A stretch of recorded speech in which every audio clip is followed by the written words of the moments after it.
So yan, good day mga idol. May ginawa na naman akong bagong backdrop ngayon. Ito yung 7 feet. And may bubong siya sa itaas. And then natatanggal yung bubong na yun. Yun pala yung ginawa kong entrance arc. So halos tapos na siya.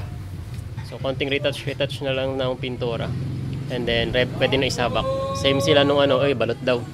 Same sila nung sa frame na 4 feet. Retouch na lang din yung pintura. Ayan.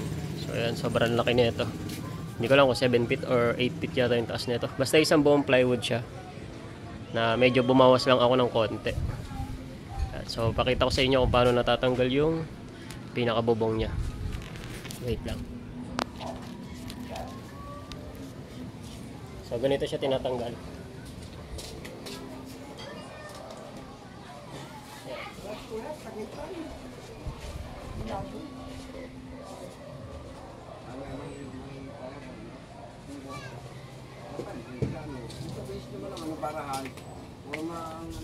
Ayan, and pipinturahan ko na ngayon para bukas all goods na.